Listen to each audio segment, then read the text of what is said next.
안녕하세요. 사도행전 성경 공부 8번째 시간을 이어가도록 하겠습니다. 사도행전 11장 1절부터 18절까지 말씀을 볼 텐데요.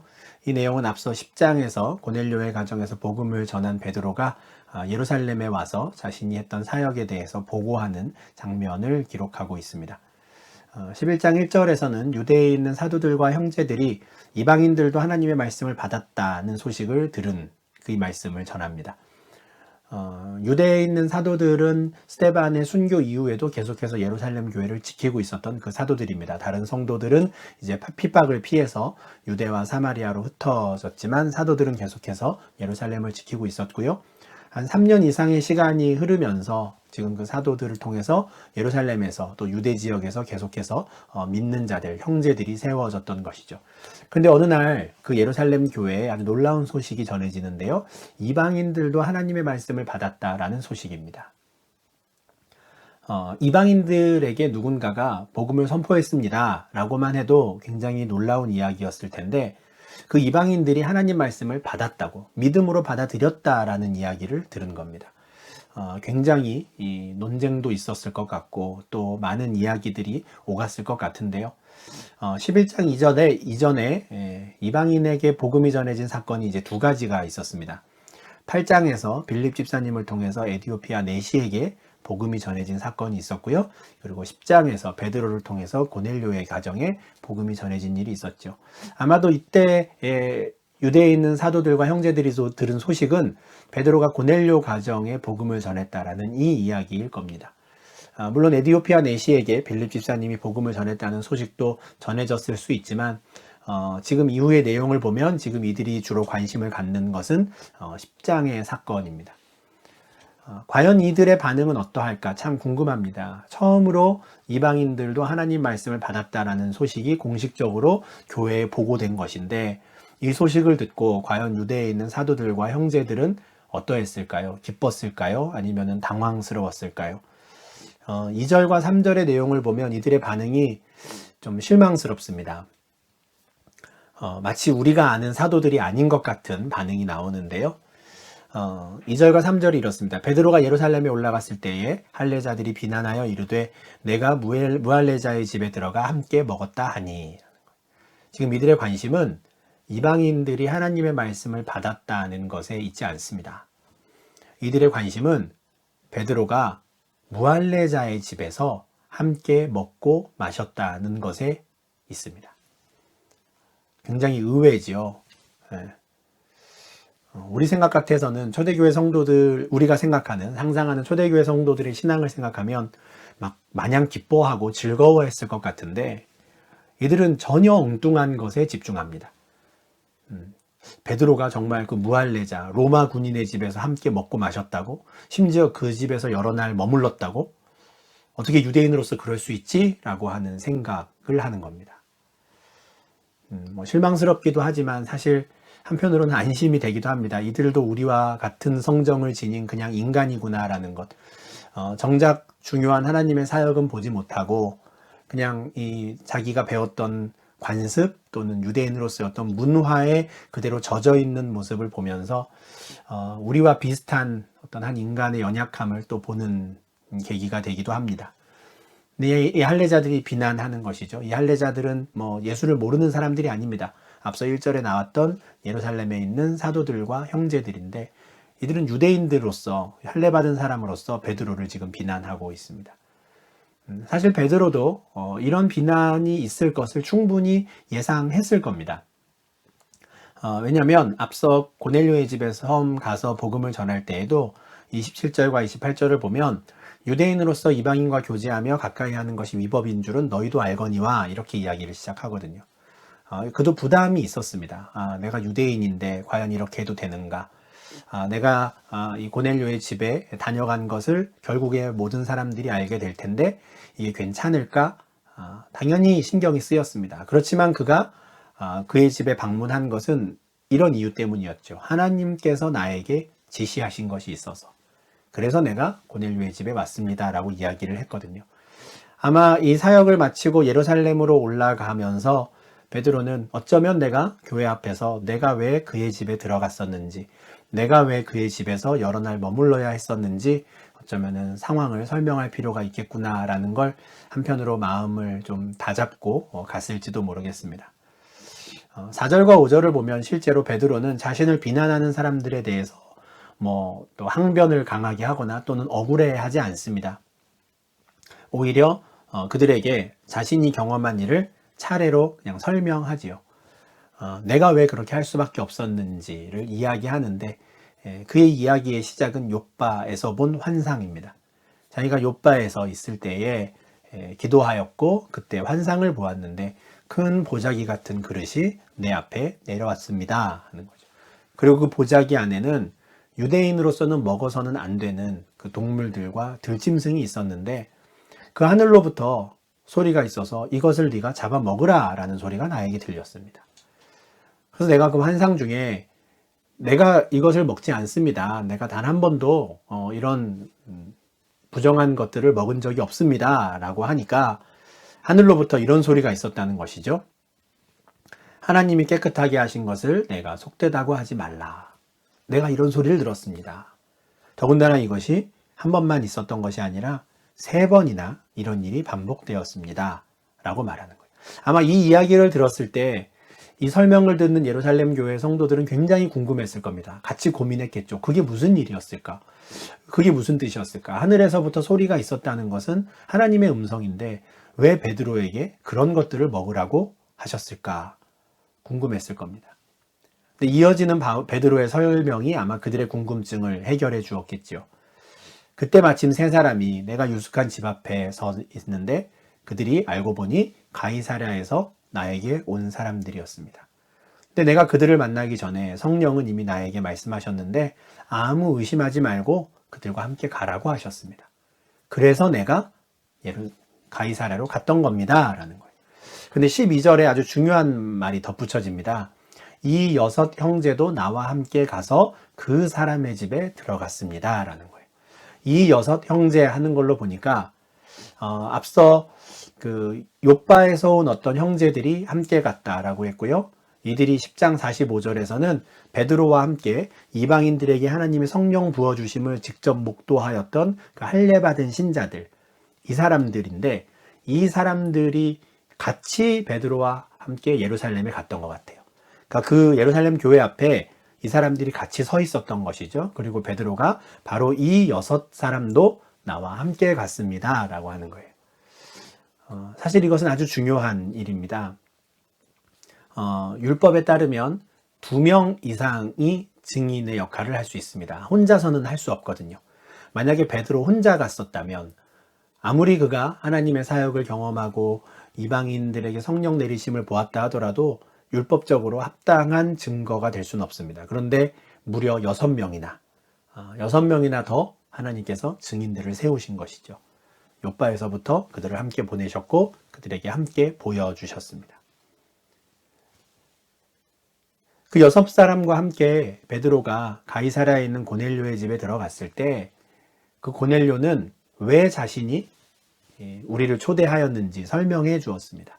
그런데 알고 봤더니 그 사람도 하나님이 보내신 천사를 통해 명령을 받은 것이었고 그 명령에 따라 우리를 초대한 것이었습니다 라고 설명해요.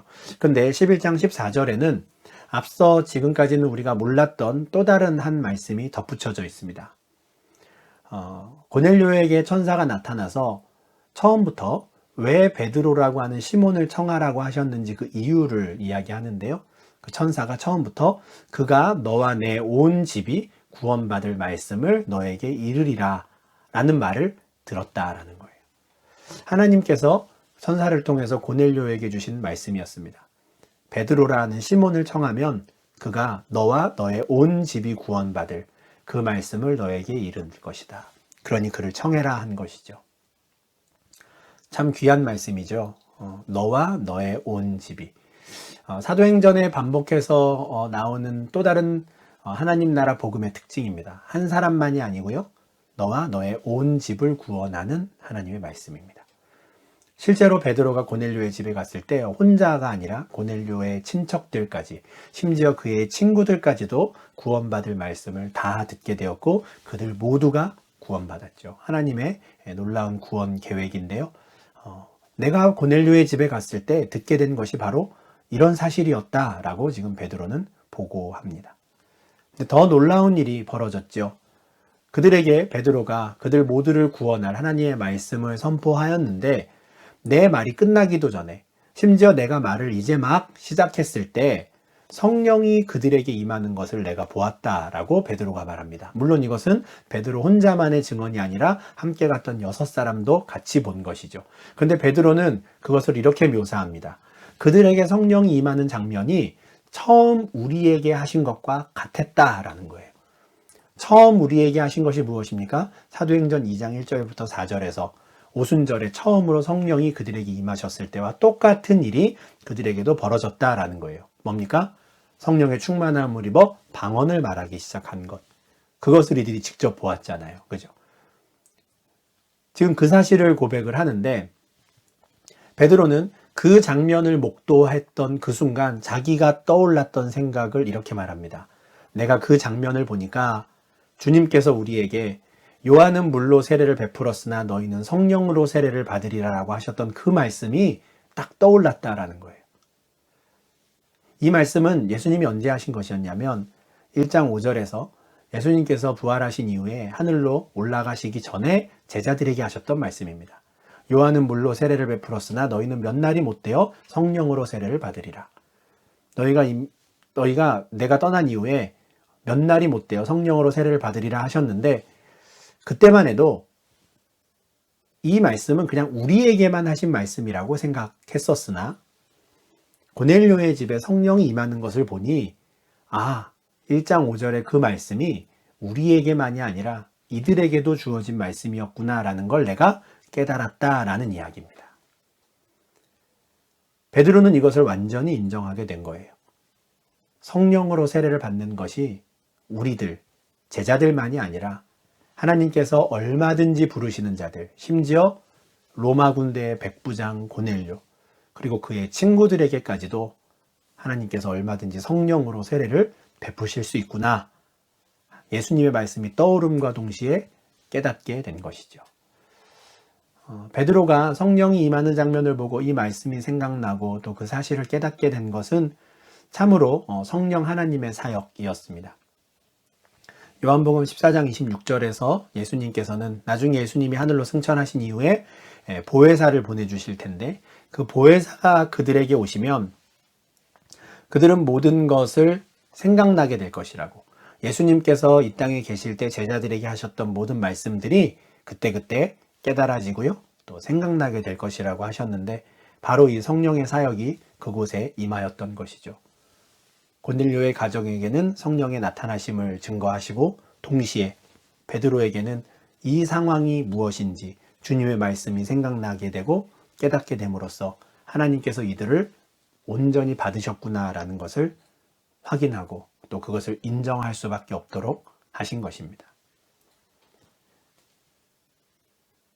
그래서 베드로는 하나님이 이렇게 하셨는데 내가 누구이기에 감히 하나님을 맡겠느냐라고 합니다.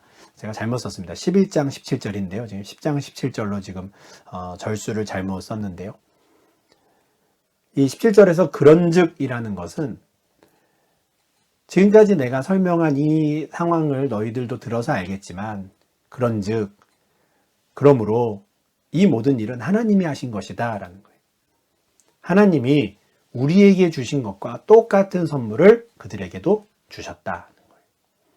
하나님이 그들에게 그렇게 선물을 주신다는데 내가 감히 누구길래 그 하나님을 능히 맡겠냐고, 하나님 이방인들에게는 이렇게 하시면 안 된다고, 유대인들에게만 성령을 주셔야 하지 않겠냐고, 내가 어떻게 감히 그럴 수 있느냐, 우리는 그저 하나님이 하신 일을 그냥 받아들일 뿐이다 라고 이야기를 하는 겁니다. 이게 뭡니까? 베드로가 할례자로서 위험을 무릅쓰고 비난을 감수하고서라도 무할례자였던 고넬료의 집에 들어갔던 이유였습니다.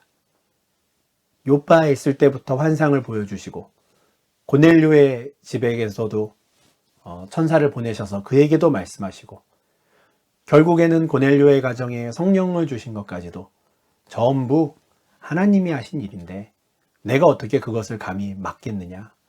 그럴 수 없다라는 것이죠. 베드로는 고넬료의 집에 처음 들어갔을 때 자신을 맞이하는 고넬료에게 일어서라, 나도 사람이라 라고 말했었어요. 내가 하나님이 아니다 라는 것이죠. 정말 그는 그 마음으로 그냥 처음부터 끝까지 하나님께서 이끄시는 대로 갔고요. 하나님께서 하게 하시는 일을 하였고, 그 결과 그들에게 세례를 줄 수밖에 없었다. 내가 할 수 있는 다른 선택지가 없었다라고 이야기를 하는 것이죠.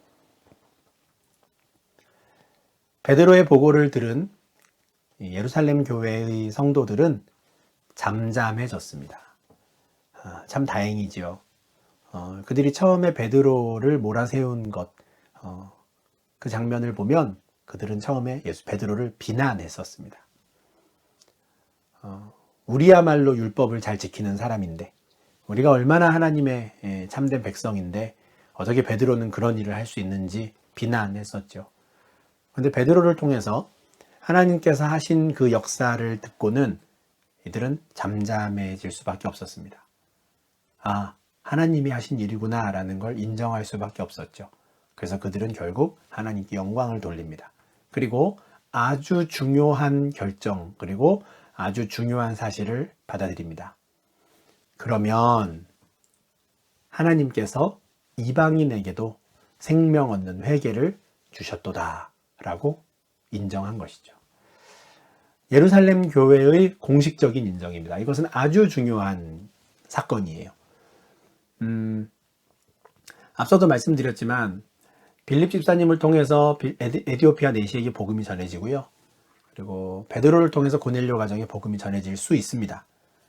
개인적인 주변적인 사건으로 끝날 수 있었어요. 그렇지만 이 사건을 계기로 해서 공식적으로 예루살렘 교회가 이방인에게도 하나님께서는 생명 얻는 회개를 주신다라는 것을 처음으로 공인한 겁니다.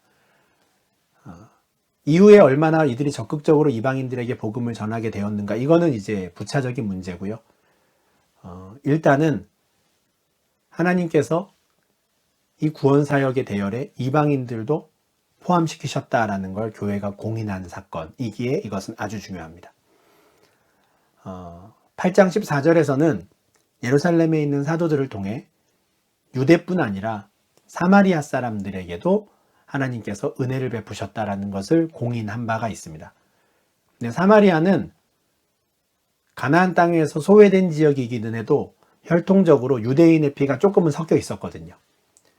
근데 11장 18절에서 확인한 이것은 완전 다른 이야기입니다.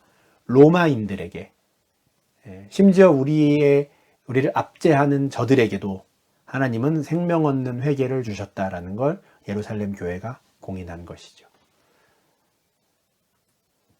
사실 베드로가 보았던 이 환상은 단지 그냥 고넬료 가정만을 위한 환상이 아니었던 겁니다. 베드로가 보았던 이 환상, 이 큰 보자기는 교회를 의미합니다. 하나님의 교회죠. 예루살렘에 있는 그냥 한 지역 교회가 아니고요. 이 땅에 있는 하나의 교회입니다. 그곳에는 유대인도 들어가 있고요. 유대인들은 상종하기 싫었던 모든 이방인들도 다 들어가 있습니다. 이 큰 보자기 안에 하나님께서 얼마든지 부르시는 자들을 다 담으시는 거죠. 갈릴리와 유대와 사마리아와 가이사랴와, 그리고 저 땅 끝에 있는 에디오피아 사람까지도. 그래서 그들 모두를 하나님이 거룩하다고, 참되다고 인정하는 하나의 교회를 만드시는 겁니다. 지금 예루살렘 교회가 인정한 것이 이것이고요. 예루살렘 교회가 이것을 공인한 바로 직후에 11장 19절부터 첫 번째 이방인 교회가 세워졌다는 또 다른 복된 소식이 기록됩니다. 이 모든 순서들 하나하나가 하나님의 큰 뜻과 계획 가운데 진행되어 갔던 것이죠. 사실 이 계획은 스데반 집사님의 순교에서부터 시작되었습니다. 그 이전까지는 복음이 예루살렘에만 머물러 있었어요. 그런데 하나님께서 뜻하신 바가 있어서 스데반 집사님을 순교하게 하셨고, 그곳에서부터 박해와 핍박을 피해 온 예루살렘에 있던 성도들이 사방으로 흩어졌습니다. 그 가운데 사마리아에도 복음이 전해졌고요. 빌립 집사님을 통해 에디오피아 내시에게도 복음이 전해졌습니다. 스데반 집사님이 죽었을 때 그 자리에 있었던 사울이라는 청년을 하나님께서 놀라운 방법으로 부르셔서 이방인의 사도로 예비해 주셨고요.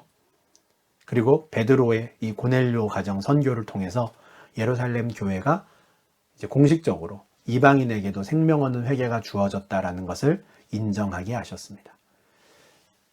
이렇게 이어지는 이 일련의 사건들, 7장, 8장, 9장, 10장, 11장까지 이어지는 이 사건들은 결국 하나님께서 온 예루살렘 교회, 온 하나님의 사람들이 이제는 이방인들에게도 복음이 증거되었다라는, 하나님께서 그 복음의 문을 여셨다라는 것을 공식적으로 받아들이고 인정할 수 있도록 하는 모든 준비 과정 하나하나였습니다.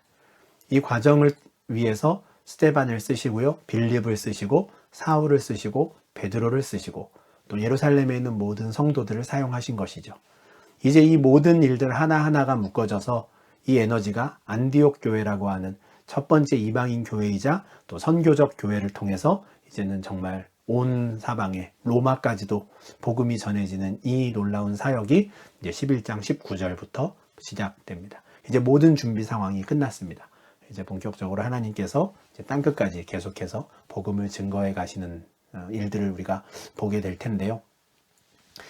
지금 이 그림으로 보여드린 이 개개의 사건들을 보면 참 우리가 많은 생각들을 할 수 있습니다. 어떤 때는 왜 이렇게 하실까? 왜 저렇게 하셨을까?